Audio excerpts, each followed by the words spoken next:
Hello viewers, welcome to concept classes by Priya Bhardwaj. आज हम class में एक नया टॉपिक स्टार्ट करने जा रहे हैं, ठीक है, जिसका नाम है self inductance. Self inductance, self मतलब खुद में, ठीक है। तो सिंपल सी एक बात तो यहाँ पर क्लियर है कि खुद से खुद के लिए ही होगा जो भी होगा, ठीक है, सेल्फ इंडक्टेंस में। तो इसमें सबसे पहले हम क्या करते हैं, ऑब्जर्वेशन देख लेते हैं, ठीक है, कि ऑब्जर्वेशन देखो एक बार।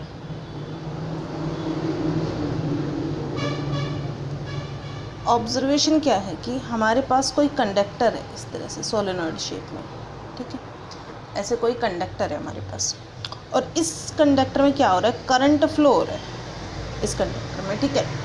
तो अगर तो ये करंट जो है ये कांस्टेंट है तब तो कोई प्रॉब्लम नहीं है। अगर तो ये करंट जो है ये कांस्टेंट है तब तो कोई प्रॉब्लम नहीं है। लेकिन ये जो करंट है, अगर ये करंट वेरिएबल हो, वेरिएबल का मतलब या तो कम हो या ज़्यादा हो, या कम या ज़्यादा दोनों चीज़ें भी हो सकती है, मतलब चेंजिंग हो, चेंज होता रहे टाइम के साथ, तब क्या होगा, तब इस कॉइल के अंदर क्या होगा, एक और करंट इसके अंदर इंड्यूस हो जाएगा।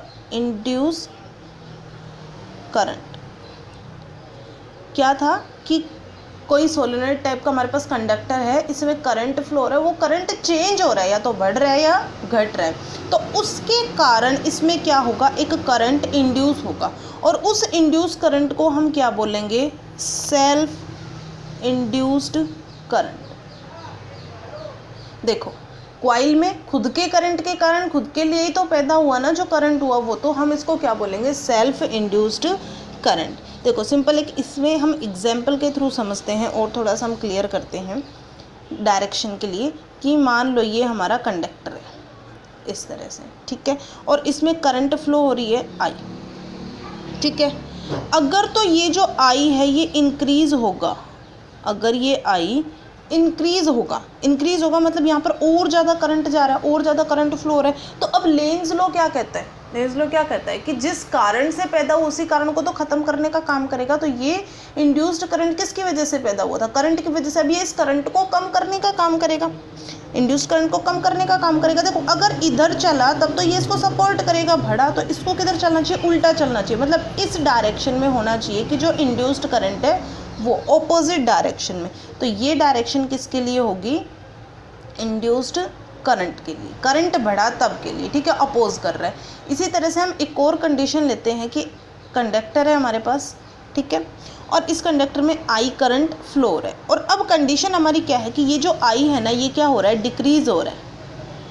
डिक्रीज का मतलब कम हो रहा है, वापस आ रहा है, इसको सपोर्ट नहीं कर रहा, अब डिक्रीज हो रहा है। लेंज लॉ फिर से वही बात, जिसकी वजह से पैदा हुआ उसी को कम करने का, उसको ख़त्म करने का, उसको अपोज करने का काम करेगा। करंट की वजह से यहाँ पर इंड्यूस्ड करंट हुआ था, ये तो क्या हुआ कि डिक्रीज हो रहा है, तो इसकी डायरेक्शन क्या हो जाएगी, इंड्यूस्ड करंट की डायरेक्शन होगी ये डायरेक्शन होगी इंड्यूस्ड करंट की, कि जिस डायरेक्शन में डिक्रीज हो रहा है, ठीक है, डिक्रीज हो रहा है तब तो उसे प्रॉब्लम ही क्या है, इसका काम ही आसान हो रहा है, ठीक है। तो कहने का मतलब कि जो इंड्यूस्ड करंट है, ऐसा कह सकते हैं कि हम कि इंड्यूस्ड करंट जो है इसकी डायरेक्शन की अगर हम बात करें तो ये क्या करेगा, oppose growing current and support dying current. मतलब जो करंट ग्रो कर रहा है उसको तो अपोज करेगा, ठीक है, और जो करंट क्या कर रहा है, डाई हो रहा है, कम हो रहा है, जो करंट डिक्रीज हो रहा है उसको सपोर्ट करेगा। ये दो बातें हमें दिमाग में रख के चलनी है। यहाँ से हमने कंडीशन देखी है कि लेंज लॉ के अकॉर्डिंग जिस वजह से पैदा हुआ उसी वजह को ख़त्म करने का काम करेगा। तो अगर इंक्रीज हुआ तो उस वजह को कम करने के लिए उसकी डायरेक्शन अपोजिट हो जाएगी, अगर डिक्रीज हुआ तो उसी चीज़ को सपोर्ट करेगा, तो डायरेक्शन उसी, जिस डायरेक्शन में करंट फ्लो है उसी डायरेक्शन में हो जाएगी, ठीक है। अब इसके बाद हम सिंपल बात करते हैं, मान लो हमारे पास कोई कॉइल है, ठीक है, मान लिया हमारे पास कोई इस तरह से सर्कुलर कॉइल है, ठीक है, सर्कुलर कॉइल है, और उसमें जो करंट फ्लो हो रहा है इस डायरेक्शन में करंट फ्लो हो रहा है, ठीक है, क्लॉकवाइज डायरेक्शन में जो है वो करंट फ्लो हो रहा है। तो अभी अगर क्लॉकवाइज डायरेक्शन में करंट फ्लो हो रहा है तो थंब रूल लगा दो, राइट हैंड थंब रूल। तो जो डायरेक्शन होगी मैग्नेटिक फील्ड की वो किधर होगी, इनसाइड। थंब जो है वो इनसाइड जाएगा, अगर फिंगर्स को हम आई डायरेक्शन के अकॉर्डिंग रैप करते हैं तो इनसाइड होगा, ठीक है। तो अब क्या होगा कि मान लो अगर हम क्या कर रहे हैं, करंट को बढ़ा रहे हैं, ठीक है। हमने एक रिलेशन पढ़ा था, अगर आपको याद हो तो हमने क्लोज जो सर्किट है उसके लिए पढ़ा था, हमने मैग्नेटिक फील्ड की वैल्यू हमने ऐसी कुछ फाइंड आउट की थी, mu not I divided by 2 पाई, ठीक है, सॉरी 2a हमने यहाँ पर फाइंड आउट किया था, mu not I by 2a। मतलब कि अगर तो करंट बढ़ा, यहाँ पर अगर हमने करंट को बढ़ा दिया, करंट को हमने क्या कर दिया, आई को हमने इंक्रीज़ कर दिया, अगर आई को इंक्रीज़ किया तो क्या होगा, यहाँ से एक सिंपल सा रिलेशन अगर हम देखें तो b प्रोपोर्शनल टू आई होगा, प्रोपोर्शनल हुआ तो मैग्नेटिक फील्ड भी तो बढ़ेगा, अगर करंट को बढ़ाया तो मैग्नेटिक फील्ड भी बढ़ेगा। अब मैग्नेटिक फील्ड बढ़ा मतलब number of magnetic field lines बढ़ी, अब number of magnetic field lines बढ़ी तो क्या बढ़ेगा, तो क्या बढ़ेगा, फ्लक्स बढ़ेगा, फ्लक्स भी इंक्रीज होगा भाई। करंट बढ़ाया तो मैग्नेटिक फील्ड बढ़ा, और फाई क्या होता है, phi is equals to B A, अभी फ्लक्स क्या होगा, बढ़ेगा अगर मैग्नेटिक फील्ड बढ़ा तो। अब अगर मैग्नेटिक फील्ड बढ़ा तब क्या होगा, तब इसमें क्या होगा, ईएमएफ इंड्यूस होगी, ईएमएफ इंड्यूस होगी इसमें, ठीक है। अब अगर ईएमएफ इंड्यूस हुई तो क्या होगा, ऑब्वियस सी बात है, ईएमएफ इंड्यूस हुई तो करंट इंड्यूस होगा, इसमें करंट इंड्यूस होगा। देखो क्या किया, करंट बढ़ाया, करंट बढ़ने पर क्या हुआ, मैग्नेटिक फील्ड बढ़ा, मैग्नेटिक फील्ड बढ़ने पर मैग्नेटिक फील्ड लाइंस बढ़ने लगी, इस वजह से फ्लक्स बढ़ा, फ्लक्स बढ़ा तो ईएमएफ इंड्यूस हुआ, और ईएमएफ इंड्यूस होने की वजह से क्या हुआ, करंट इंड्यूस हुआ। अब ये जो करंट इंड्यूस हुआ ये क्या करेगा, ये लगा देगा, अभी ये किसकी वजह से करेगा, जो कुछ भी करेगा अभी फ़िलहाल ये किसकी वजह से करेगा, लेंज लॉ की वजह से। लेंज लॉ के अकॉर्डिंग क्या करेगा, जिसकी वजह से ये पैदा हुआ उसी को कम करने का क्या करेगी, कोशिश करेगी। मतलब ये इंड्यूस करंट क्या करेगा भाई, फ्लक्स की वजह से तो क्रिएट हुआ है ना, तो फ्लक्स को कम करेगा, फ्लक्स कम किया दैट मीन्स मैग्नेटिक फील्ड कम करेगा, मैग्नेटिक फील्ड कम हुआ दैट मीन्स प्राइमरी जो करंट है वो क्या होगा, उसको कम करेगा, ठीक है। तो ये जो इंड्यूस करंट है ये क्या करेगा, विल डिक्रीज प्राइमरी करंट। बात समझ में आई कि जिसकी वजह से ये पैदा हुआ था उसी चीज़ को क्या करने का काम करेगा, ख़त्म करने का काम करेगा। तो अब जो इसमें करंट की डायरेक्शन होगी, इंड्यूस्ड करंट की डायरेक्शन बताओ भाई वो क्या होगी, वो डायरेक्शन होगी एंटी क्लॉकवाइज। जिसको कम करने का तो यही तरीका है ना कि ये इंक्रीज हो रहा था, इसको कम करने का तरीका क्या होगा, इसके अपोजिट डायरेक्शन में। तो इंड्यूस्ड करंट की डायरेक्शन ये होगी एंटी क्लॉकवाइज, ठीक है। क्लियर है इतनी सी बात। चलो इसके बाद आगे हम करते हैं इससे रिलेटेड एक मतलब कोफिशिएंट निकालने की कोशिश करते हैं। चलो देखो हम ऐसा कंसिडर कर लेते हैं कि अगेन हमारे पास कोई कंडक्टर है इस तरह से, ठीक है, और करंट फ्लो हो रहा है इस कंडक्टर में, और ये जो नंबर ऑफ टर्न्स है ये हमने कह दी n, n जो है हमारा क्या है, नंबर ऑफ टर्न्स, ठीक है, ठीक है भाई इतनी सी बात हो गई। ये क्या है, यहाँ पर जो है हमने कंसिडर कर लिया कि फाई है, ये क्या है मैग्नेट, ये जो फाई है फ्लक्स हर एक कॉइल के लिए, तो एक के लिए फाई की बात कर रहे हैं हम, हर एक कॉइल में फाई फाई फाई है, तो magnetic flux linked with one coil, एक कॉइल के साथ लिंक्ड है। अगर एक के साथ इतना लिंक्ड है तो टोटल के लिए कितना हो जाएगा भाई, टोटल के लिए कितना हो जाएगा, टोटल फ्लक्स, फाई टी किसको रिप्रेजेंट कर रहा है, टोटल फ्लक्स को, और ये कितना हो जाएगा, number of turns into each के लिए जो भी फ्लक्स हमारा वो हो जाएगा। इसी चीज़ को अगर हम ऑब्जर्व करें, कुछ ये इस तरह की कॉइल होगी, ठीक है, और डायरेक्शन में हम बात करें करंट की जो डायरेक्शन होगी, यहाँ पर करंट की डायरेक्शन क्या होगी, ये वाली, यहाँ से ये घूम के, ठीक है, ऐसे चलता जाएगा इस डायरेक्शन। देखो अगर यहाँ पर अब हम थंब रूल लगाते हैं तो मैग्नेटिक फील्ड की डायरेक्शन क्या होगी, आउटवर्ड, ठीक है, मैग्नेटिक फील्ड की डायरेक्शन क्या होगी, आउटवर्ड होगी यहाँ पर। अब आउटवर्ड है मैग्नेटिक फील्ड की डायरेक्शन, तो इस कंडीशन को एक बार ऑब्जर्व करके देखें हम इसी कंडीशन के लिए कि यहाँ पर क्या होगा कि अगर तो हमने करंट को बढ़ाया, अगर तो हमने क्या किया, इस कंडीशन को यहाँ पर समझते हैं कि अगर तो हमने करंट को बढ़ाया, करंट बढ़ाया तो क्या होगा, हमारा मैग्नेटिक फील्ड बढ़ेगा, मैग्नेटिक फील्ड बढ़ा तो फ्लक्स बढ़ेगा, और फ्लक्स बढ़ा तो टोटल फ्लक्स भी तो इंक्रीज होगा, सिंपल सी बात है। तो कहने का मतलब कि जो फ्लक्स है वो किस पर डिपेंड कर रहा है, करंट पर, flux is directly proportional to current, ठीक है। चलो ये बात हो गई। अब ये प्रोपोर्शनलिटी सिंबल जब हमने हटाया तो हमने एक कांस्टेंट यूज़ किया, हमने एक कांस्टेंट यूज़ किया एल आई। तो यहाँ पर हमने एक कांस्टेंट यूज़ किया, क्या किया, एल। ठीक है, ये जो एल है ना हमारा, ये एल किसको रिप्रेजेंट कर रहा है, कोफिशिएंट ऑफ सेल्फ इंडक्टेंस। देखो करंट बढ़ा तो मैग्नेटिक फील्ड बढ़ा तो फ्लक्स बढ़ा, टोटल फ्लक्स भी बढ़ेगा। ठीक है ना, तो क्या हो गया कि फ्लक्स जो है टोटल फ्लक्स वो डायरेक्टली प्रोपोर्शनल टू आई। यहाँ से प्रोपोर्शनलिटी सिंबल हटाए तो एक कांस्टेंट यूज़ किया, वो हमने कर लिया एल। जो एल है वो किसको रिप्रेजेंट कर रहा है, कोफिशिएंट ऑफ सेल्फ इंडक्टेंस को।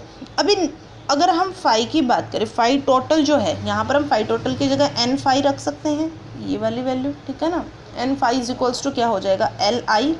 और अगर हम यहाँ से एल की वैल्यू निकालना चाहें तो एल की वैल्यू कितनी हो जाएगी, N phi divided by I.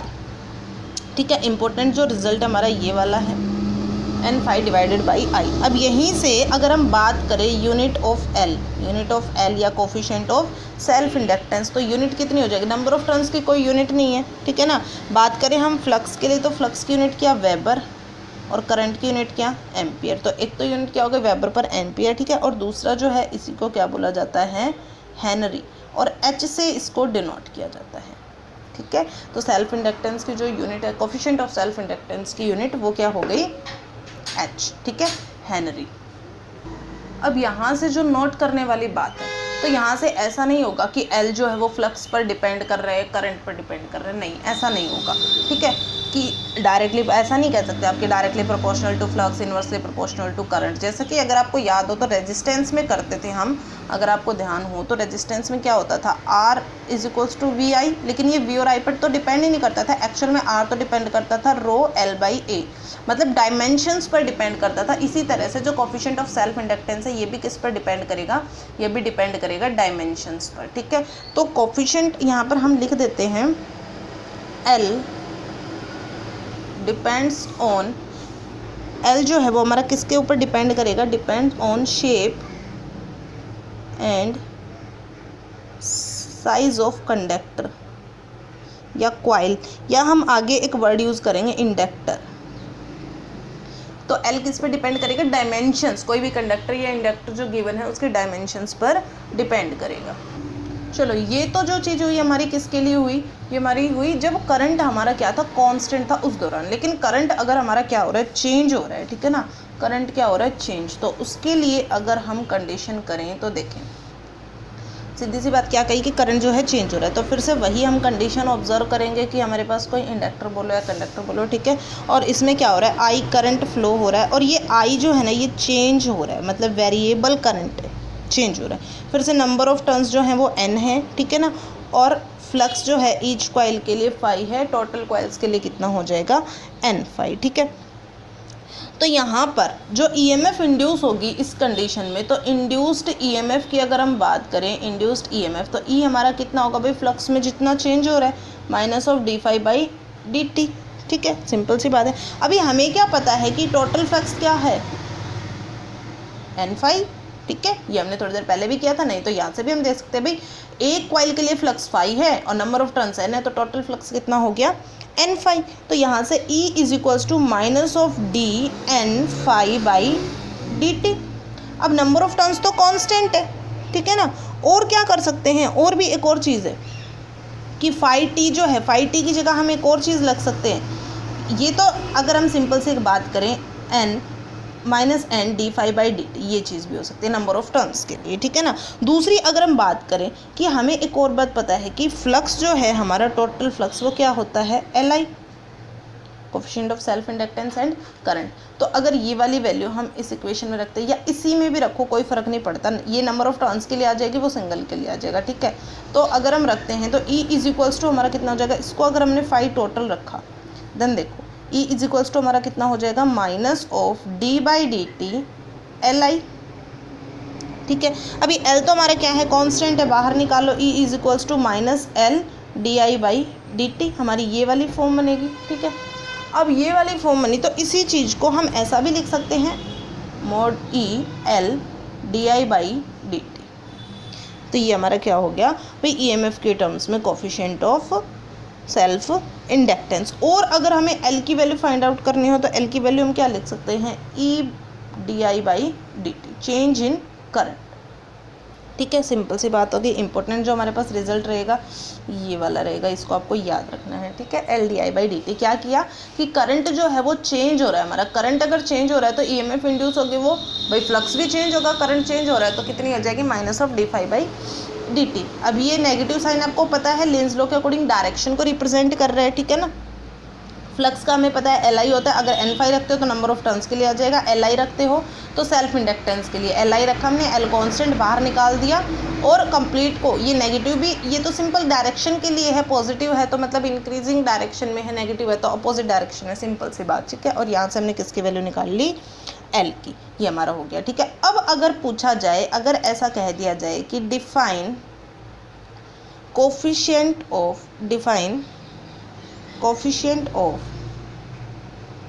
Self inductance, self inductance के कोफिशिएंट के लिए पूछ लिया जाए भाई क्या होगा, तो अगर तो चेंज इन करंट जो है, rate of change of current जो है वो कितना हो, 1 एम्पियर पर सेकेंड, एक सेकेंड में 1 एम्पियर करंट में चेंज हो रहा है, तो उस दौरान हम क्या कह सकते हैं, एल जो है हमारा किसके इक्वल होगा, इंड्यूस्ड ईएमएफ के।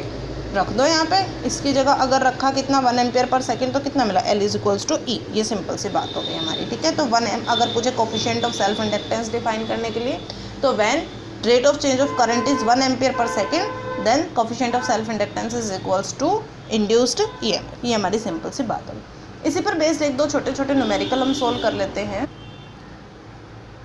तो फर्स्ट एग्जाम्पल जो है वो हम लेके चलते हैं कि मान लो इस तरह से कोई हमारे पास इंडक्टर है।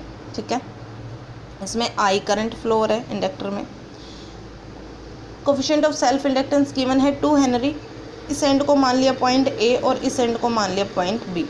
अब rate of change of current जो है इसको कितना दिया हुआ है, ये दिया हुआ है 4 एम्पियर पर सेकेंड, पर सेकेंड में कितना चेंज हो रहा है, 4 एम्पियर। तो अब ये क्या कह रहा है कि find induced EMF and we A minus V P. दो बातें निकालनी, एक तो इंड्यूस्ड ईएमएफ, दूसरा we A minus V P. तो सिंपल, तो अगर हम इंड्यूस्ड ईएमएफ के लिए बात करें तो इंड्यूस्ड ईएमएफ हमारा क्या होगा, अभी अभी हमने फॉर्मूला किया L D I by D T, twice 2 henry given है, D I by D T कितना है 4, दैट मीन्स कितना हो गया 8 वोल्ट। ये तो हमारा आ गया इंड्यूस्ड ईएमएफ। अब पूछा क्या, पूछा इन्होंने V A minus V B potential difference. तो हम क्या करते हैं, इस कॉइल को हम इस तरह से ऑब्जर्व करते हैं, मान लिया इस तरह से ये हमारे पास कॉइल। ठीक है, तो अब अगर इस कॉइल में पोटेंशियल निकालने के लिए हमें क्या करना पड़ेगा, बैटरी मतलब करंट जो है उसकी फॉर्म बैटरी टाइप में हमें यूज़ करना पड़ेगा। तो अगर हम करेंगे तो देखो सिंपल सी बात, अगर हम यहाँ पर ऑब्जर्व करें तो करंट बढ़ रहा है, चलो बढ़ रहा है, इंड्यूस्ड करंट क्या करेगा, इसको अपोज करने का काम करेगा। मतलब अब जो बैटरी की पॉजिटिव डायरेक्शन होगी वो इधर होगी, मतलब ये इधर की डायरेक्शन में फ्लो होगा, इंड्यूस्ड जो करंट होगा, ओरिजिनल करंट इधर होगा। ठीक है ना, तो ये वाला पार्ट कैसा हो गया हमारा, नेगेटिव हो गया। अब पूछा क्या हमसे ए माइनस बी, तो ईएमएफ इस पोटेंशियल का इसका कितना है 8 volt, that means V A minus V B भी हमारा कितना होगा 8 वोल्ट। आपको क्या करना है, लेंज लॉ के अकॉर्डिंग बात करनी है। पॉजिटिव करंट, करंट क्या हो रहा है, करंट हो रहा है इंक्रीज, देख के नहीं रखेगा, समझना है। प्लस में है तो इंक्रीज हो रहा है, माइनस में है तो डिक्रीज हो रहा है। अब इंक्रीज हो रहा है इस डायरेक्शन में, इंड्यूस्ड करंट क्या करेगा, अपोज करने का काम करेगा, अपोज करेगा तो ये बैटरी की डायरेक्शन, तो E is equals to 8 volt, that means V A minus V B में हमारा कितना होगा 8 वोल्ट। इसी तरह से हम एक और क्वेश्चन कर लेते हैं। इस तरह से इंडक्टर गिवन है हमें, ठीक है, P एंड Q एंड से हमारे पास सेल्फ इंडक्टेंस हमें गिवन है 5 हेनरी, ठीक है, और D I by D T जो है ये हमें कितना गिवन है -2 एम्पियर पर सेकेंड। अगेन इसमें भी क्या पूछा गया है, find induced EMF and V P minus we Q. Simple बात। तो ई का फॉर्मूला क्या पता है, L D I by D T, that means ये कितना हो जाएगा हमारा 5 × 2 मतलब 10 वोल्ट मोड पॉजिटिव, ठीक है। अभी फिर से अगर हम बात करें तो यहाँ पर माइनस में दे रखा है, माइनस में दे रखा है, दैट मीन्स ये जो करंट है ये क्या हो रहा है, डिक्रीज़ हो रहा है, डिक्रीज़ हो रहा है, तो इसको सपोर्ट करेगा। डिक्रीज़ होने के लिए अब इसको सपोर्ट कैसे करेगा, फिर से उसी की तरह कि बैटरी जो होगी उसकी डायरेक्शन क्या होगी, अगेन उसकी डायरेक्शन इसी तरह से कि ये पॉजिटिव है, नेगेटिव इंड्यूस्ड करंट की डायरेक्शन यही होगी, ये इधर ही डिक्रीज़ होगा, ठीक है। आई जो है डिक्रीज़ अगर हो रहा है देगा तो ई कितना आया 10 वोल्ट, तो P माइनस क्यू अगर हमें निकालना है तो Vp माइनस वी क्यू हमें कितना मिलेगा 10 वोल्ट। क्लियर है, इतनी सी बात, दो छोटे छोटे हमने न्यूमेरिकल कर लिए। अब देखो इसी चीज़ को हम थोड़ा सा ना अपने पीछे वाली चीज़ों से रिलेट करने की कोशिश करते हैं।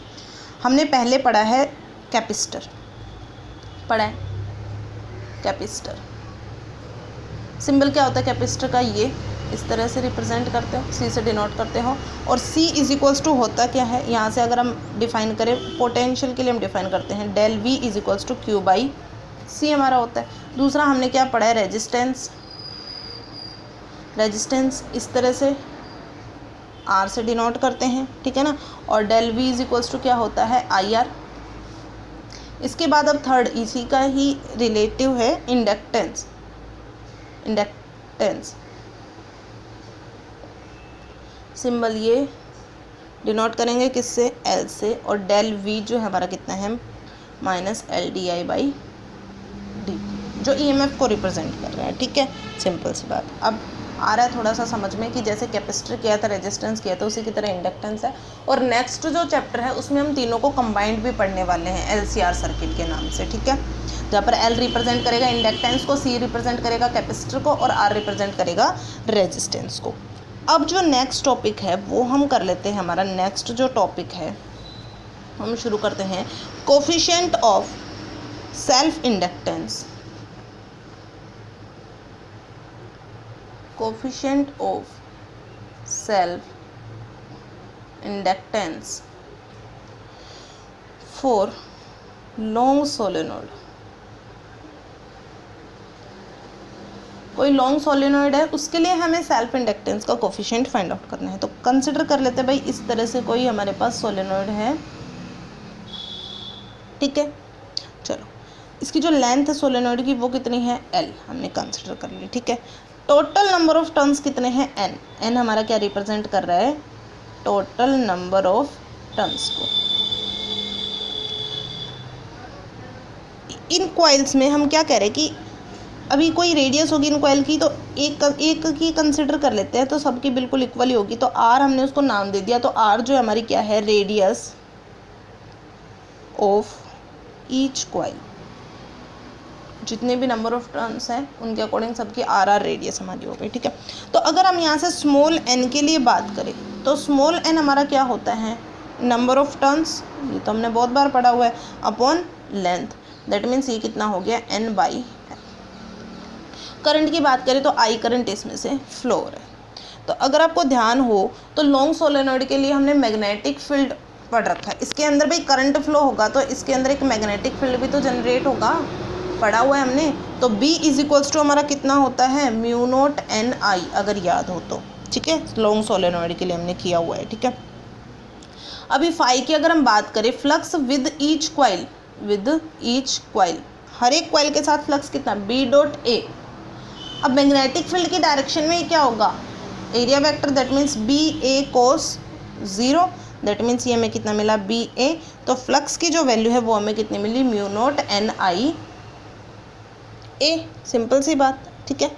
आप इसको NIA लिख के भी चल सकते हो, और रेडियस अगर डिफाइन की है तो एरिया क्या हो जाएगा पाई R स्क्वायर, ठीक है। तो अब अगर हम बात करें टोटल फ्लक्स, टोटल फ्लक्स की अगर हम बात करें तो फाई टी जो है हमारा कितना हो जाएगा N phi, that means N mu naught NI, और A की जगह क्या रख देते हैं पाई R स्क्वायर। अगर आप A रख के चलते हो कोई प्रॉब्लम नहीं है, ठीक है। अब N की वैल्यू हमें पता है भाई, या तो आप कैपिटल N में रखो या स्मॉल n में, एक ही चीज़ रखनी है। तो हमें कैपिटल N की वैल्यू क्या पता है NL हो जाएगी, यहाँ से NL mu naught NI pi R square, that means ये जो चीज़ है इसको हम क्या लिख सकते हैं mu naught N square I pi R square L, ये फॉर्म बन जाएगी। ठीक है, टोटल फ्लक्स हमारा आ गया फाई टी। अब एक और बात हमें पता है कि फाई टी जो है, अभी अभी हमने किया था एल प्रोपोर्शनल टू आई, तो वहाँ से हमें क्या मिला था, phi T is equals to L I. तो अगर हम इस इक्वेशन में रखें तो L I is equals to क्या हो गया, mu naught N square I pi R square L. ठीक है, तो आई से आई कैंसिल, ये एल रहेगा एज इट इज, तो एल इज इक्वल्स टू क्या मिला, mu naught N square pi R square L. ठीक है,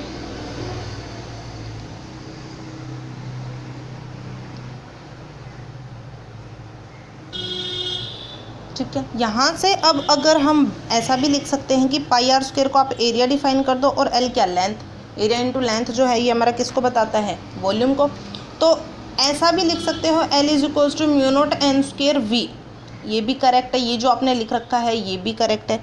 और कई जगह आपको इस तरह से भी मिलेगा, L is equals to mu naught capital N square pi R square divided by L. क्या किया, इस एन स्क्वेयर की जगह N square by L square, L से एल कैंसिल, तो ये फॉर्म भी आपकी एक्यूरेट है।